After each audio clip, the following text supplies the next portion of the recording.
2021-22 के लिए बजट पेश कर दिया है। ऐसे में अब तमाम ज्ञानी लोग बजट को लेकर के अपनी तमाम बातें रखेंगे और हम आपको बजट की कुछ अहम बातें बताने जा रहे हैं, पॉइंट टू पॉइंट बताने जा रहे हैं कि बजट में वित्त मंत्री ने क्या किया। ये कतई ज्ञान नहीं है, टू द पॉइंट बातें हैं कि वित्त मंत्री ने अपने बजट में यानी मोदी सरकार ने किन किन क्षेत्रों के लिए क्या क्या दिया है, क्या नया है, क्या पुराना है, टू द पॉइंट सारी बातें होंगी। किसानों के लिए क्या है, मजदूरों के लिए क्या है, इस देश के लिए क्या है और नौजवान विद्यार्थियों के लिए क्या है, वो सारी बातें हम आपको आराम से बता रहे हैं। ध्यान से सुनिएगा, आपको भी समझ में आ जाएगा कि बजट में क्या क्या है। तो सबसे पहले जो सबसे बड़ा हमेशा बजट को लेकर के सवाल होता है कि क्या इनकम टैक्स स्लैब में कोई बदलाव किया गया है। तो शायद ये काफी सालों बाद ऐसा हो रहा है कि पहली बार इनकम टैक्स स्लैब में कोई बदलाव नहीं किया गया है। इसके अलावा वित्त मंत्री ने एक जो सबसे बड़ा ऐलान किया है कि जो 75 वर्ष से उम्र के अधिक उम्र के जो लोग हैं उन्हें अब ITR नहीं भरना होगा। दरअसल बहुत सारे ऐसे पेंशनधारी थे जिन्हें ITR पहले भरना पड़ता था, अब उन्हें ITR नहीं भरना होगा। तो चलिए सबसे पहले अब टू द पॉइंट बातें करना शुरू करते हैं, आपको बताना शुरू करते हैं कि बजट में वित्त मंत्री ने क्या क्या दिया है। तो पिछले आपने एक साल से एक शब्द आप जरूर डेली सुन रहे होंगे, आत्मनिर्भर भारत। बजट में आत्मनिर्भर भारत पर विशेष ध्यान दिया गया है। वित्त मंत्री ने ऐलान किया है कि भारत सरकार यानी केंद्र सरकार आत्मनिर्भर स्वस्थ भारत योजना की शुरुआत करने जा रही है, जिसके लिए कुल 64,180 करोड़ रुपए का प्रावधान किया गया है। वित्त मंत्री ने कोरोना वैक्सीन के लिए 35,000 करोड़ रुपए का ऐलान किया है। इस बार स्वास्थ्य क्षेत्र का बजट 2.23 लाख करोड़ रुपए किया गया है, जो कि एक अच्छी बात है।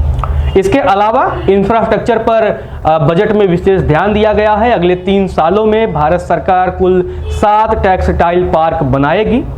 इसके अलावा वित्त मंत्री ने ऐलान किया पूंजीगत जो व्यय होते हैं उसके लिए 5 लाख करोड़ रुपए से अधिक के बजट का ऐलान किया गया है, जो कि पिछले बजट से इस बार 30% अधिक है। वित्त मंत्री ने बताया कि तमिलनाडु में चुनावी राज्यों का भी बड़ा ध्यान रखा है। इससे चुनावी राज्यों का संबंध अब आप देख लीजिए। तमिलनाडु में नेशनल हाईवे प्रोजेक्ट के तहत 1.3 लाख करोड़ रुपए खर्च किए जाएंगे, यानी नेशनल हाईवे बनाए जाएंगे। केरल में 65,000 करोड़ रुपए के नेशनल हाईवे बनाए जाएंगे। इसके अलावा बंगाल में भी 25,000 करोड़ रुपए के नेशनल हाईवे प्रोजेक्ट जो है बनाए जाएंगे।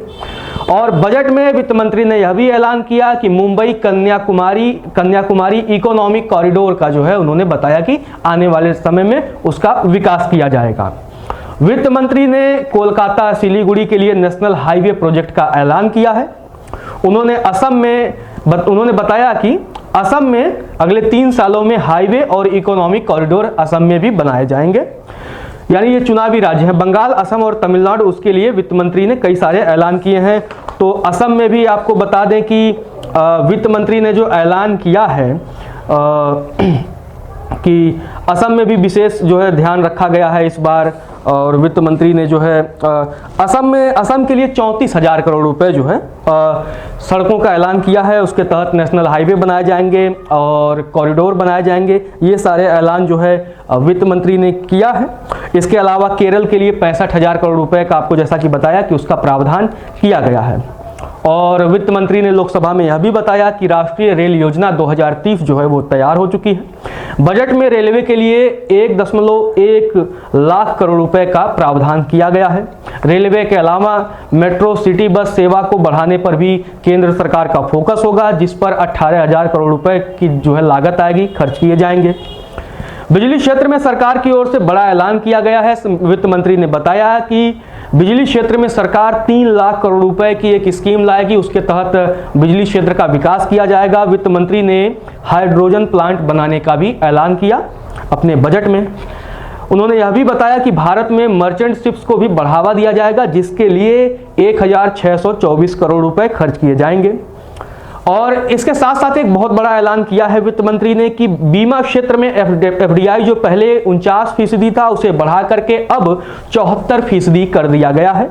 यानी इसके जरिए निवेशकों को लाने की जो है वो योजना है भारत सरकार की। आप लोग तमाम खबरें सुन रहे होंगे कि LIC में भी FDI आ रही है। तो ये सारी प्रक्रिया ये जो ऐलान है उसी सब प्रक्रिया का हिस्सा है। और इसके अलावा निवेशकों के लिए चार्टर बनाने का भी वित्त मंत्री ने ऐलान किया है। उन्होंने यह भी बताया कि कृषि के क्रेडिट टारगेट को 16 लाख करोड़ रुपए तक पहुंचा दिया जा रहा है, उसको पहुंचाने का काम किया जा चुका है। वित्त मंत्री ने यह भी बनाया। अब किसानों की चर्चा कर लेते हैं, चलिए। उन्होंने यह कहा कि ऑपरेशन ग्रीन स्कीम का उन्होंने ऐलान किया। इसके तहत बहुत सारे अभी फसल जो अनाज नहीं थे या फसल नहीं थी उसको अब इसमें शामिल किया जाएगा, जिससे किसानों को लाभ पहुंचाने की कोशिश की जाएगी। और इस दौरान वित्त मंत्री ने एक चीज जोर देकर के कहा कि 2022 तक उनकी सरकार किसानों की आय दोगुनी करने के लिए प्रतिबद्ध है और उस दिशा में लगातार काम भी कर रही है। और उन्होंने यह भी बताया कि किस तरह से पीएम सम्मान निधि योजना के तहत किसानों को लाभ पहुंचाया जा रहा है। इस योजना के तहत किसानों की आय बढ़ाने में मददगार इससे साबित होने वाला आने वाले दिनों में। वित्त मंत्री ने कुछ पुरानी सरकार की तुलना किया, खासकर जब लास्ट बजट था यूपीए सरकार का 2013-14 के लिए, उससे उन्होंने कुछ चीज़ों का कंपेयर किया, वो आपको ज़रूर जानना चाहिए। निर्मला सीतारमण ने बताया कि 2013-14 में गेहूं की खरीद पर उस समय की सरकार यानी यूपीए सरकार ने 33,000 करोड़ रुपए खर्च किए थे, लेकिन 2019 में यानी केंद्र सरकार यानी जो मौजूदा मोदी सरकार है उसने कुल 63,000 करोड़ रुपए की खरीदारी की, जो अब लगभग यानी 2021 में बढ़कर लगभग 75,000 करोड़ रुपए की लगभग हो चुकी है। वित्त मंत्री ने बताया कि 2020-21 में 2021 के दौरान 43 लाख किसानों को इसका फायदा मिला है, जिस प्रकार सरकार ने काफ़ी धानों की खरीद की है और गेहूं की खरीद की है। इसके बाद उन्होंने यह भी बताया कि 2013-14 के दौरान धान की खरीदारी पर केंद्र तब की तत्कालीन सरकार ने 63,000 करोड़ रुपए खर्च किए थे, जो इस बार बढ़कर 1,45,000 करोड़ रुपए हो चुका है, यानी लगभग 2.5 गुना वृद्धि हुई है। और यह आंकड़ा आने वाले वर्षों में उन्होंने बताया, यानी जो अब वित्त वर्ष जो शुरू होगा उसमें 1,72,000 करोड़ रुपए तक पहुंच सकता है। पिछले साल इस सरकार के द्वारा खरीदारी की वजह से लगभग 1,20,00,000 किसानों को इसका फायदा मिला था, जबकि 2021-22 के दौरान तकरीबन 1.5 करोड़ किसानों को फायदा होने की उम्मीद है। अपने बजट भाषण में वित्त मंत्री ने जोर देकर कहा कि भारत का बजट 6 स्तंभों पर ही टिका है। पहला स्तंभ है स्वास्थ्य और कल्याण, दूसरा भौतिक और वित्तीय पूंजी एवं अवसंरचना, तीसरा आकांक्षी भारत के लिए समावेशी विकास, चौथा मानव पूंजी में नवजीवन का संचार करना, पांचवा नवाचार और अनुसंधान और विकास, जबकि छठा न्यूनतम सरकार और अधिकतम शासन। वित्त मंत्री ने इन सब बातों को जोर दिया। अब वित्त मंत्री ने कुछ और ऐलान किए हैं, उनको भी आप जान लीजिए। वित्त मंत्री ने बताया कि तमिलनाडु में फिश लैंडिंग सेंटर का विकास किया जाएगा, जो कि इंफ्रास्ट्रक्चर को ही बढ़ाने का एक बड़ा मददगार साबित होने वाला है। प्रवासी मजदूरों के लिए देश भर में एक देश एक राशन कार्ड प्रणाली शुरू की जाएगी। मतलब अगर आप किसी राज्य से दूसरे राज्य में जाते हैं तो आपको वहाँ का राशन कार्ड बनवाने की ज़रूरत नहीं पड़ेगी। उसी राशन कार्ड से आप वहाँ की भी योजनाओं का, केंद्र सरकार की, राज्य सरकार की योजनाओं का आप लाभ जो है वो ले सकेंगे। इसके अलावा शिक्षा के लिए जो सबसे बड़ा ज़रूरी है भारत के लिए भी, स्वास्थ्य के लिए तो कुछ अच्छे ऐलान भारत सरकार ने किए हैं, लेकिन शिक्षा एक अहम कड़ी है। अगर भारत शिक्षित होगा तो जाहिर सी बात है जो अभी ये जाहिलियत फैल रही है वो कहीं ना कहीं रोकने में मददगार साबित होगी। देश में 100 नए सैनिक स्कूल बनाए जाएंगे। वित्त मंत्री ने ये बड़ा ऐलान किया है। जहां उम्मीद है कि सैनिक स्कूलों को लेकर हमेशा कहा जाता है एजुकेशन प्लस डिसिप्लिन, तो वहां दोनों मिलेगा। और जो सबसे बड़ी बात है कि लेह में केंद्रीय यूनिवर्सिटी खोले जाने की उन्होंने घोषणा की है। यानी अब भारत का जो सबसे खूबसूरत क्षेत्र है लेह, वहाँ भी सेंट्रल यूनिवर्सिटी होगी। वहाँ के छात्रों को पढ़ने के लिए अब कहीं जाना नहीं पड़ेगा, वहीं वो हायर एजुकेशन जो है प्राप्त कर सकेंगे, वहाँ वे रिसर्च कर सकेंगे और वहाँ रिसर्च के लिए बहुत सारी चीज़ें भी हैं।